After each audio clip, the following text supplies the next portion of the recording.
بسم اللہ الرحمن الرحیم۔ شروع اللہ کے نام سے جو بڑا مہربان اور نہایت رحم کرنے والا ہے۔ ایک آدمی کے 4 بیٹے تھے۔ وہ چاہتا تھا کہ اس کے بیٹے یہ سبق سیکھ لیں کہ کسی کو پرکھنے کی جلد بازی نہ کریں۔ لہٰذا اس بات کو سمجھانے کے لیے اس آدمی نے اپنے بیٹوں کو ایک سفر پر روانہ کرنے کا فیصلہ کیا اور دور دراز علاقے میں ناشپاتی کا ایک درخت دیکھنے کے لیے بھیجا۔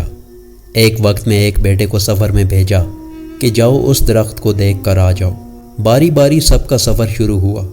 پہلا بیٹا سردی کے موسم میں گیا، دوسرا بہار میں، تیسرا گرمی کے موسم میں اور سب سے آخر والا چھوٹا بیٹا خزاں کے موسم میں گیا۔ جب سب بیٹے اپنا اپنا سفر ختم کر کے واپس لوٹ آئے تو اس آدمی نے اپنے 4 بیٹوں کو ایک ساتھ طلب کیا اور سب سے ان کے سفر کی الگ الگ تفصیل کے بارے میں پوچھا۔ پہلا بیٹا جو جاڑے کے موسم میں اس درخت کو دیکھنے گیا تھا، اس نے کہا کہ ابا جان، وہ درخت بہت بدصورت، جھکا ہوا اور ٹیڑھا سا تھا۔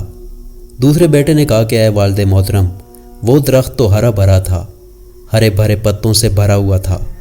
تیسرے بیٹے نے ان دونوں بھائیوں سے اختلاف کیا کہ وہ درخت تو پھولوں سے بھرا ہوا تھا اور یہ کہ اس سے حسین منظر پہلے کبھی دیکھا ہی نہ تھا۔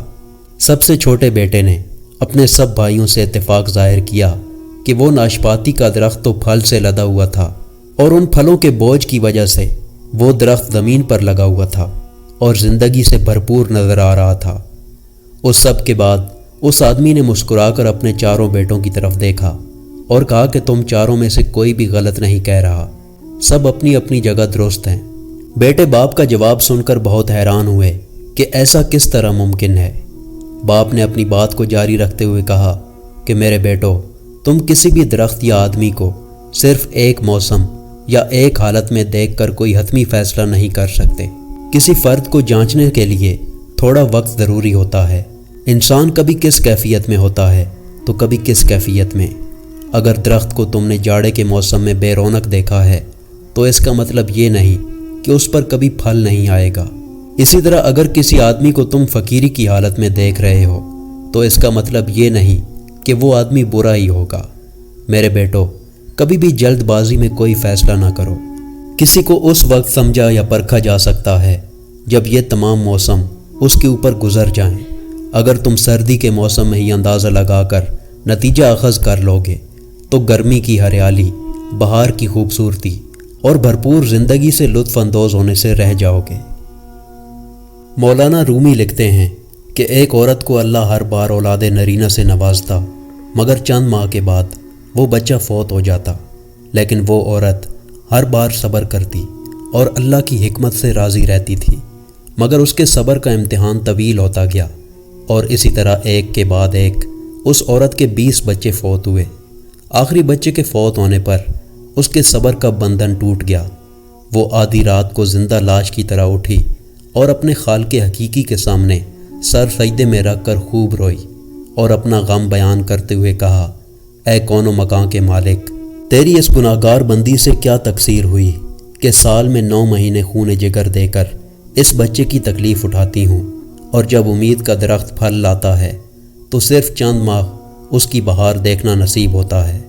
آئے دن میرا دل غم کے ہول کا شکار رہتا ہے کہ میرا بچہ پروان چڑھے گا بھی کہ نہیں۔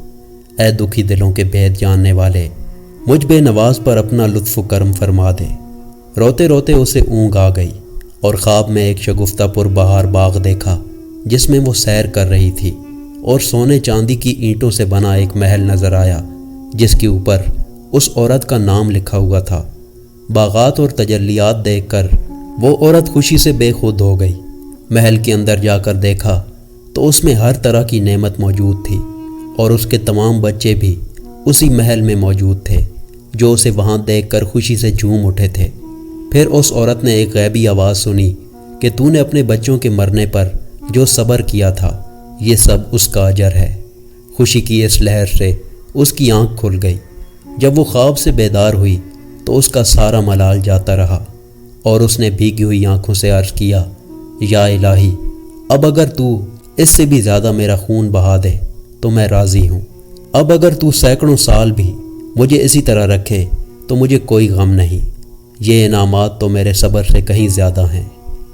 انسان کو ہر حال میں صبر کا دامن تھامے رکھنا چاہیے، کیونکہ یہی چیز انسان کو اللہ کے قریب کرتی ہے۔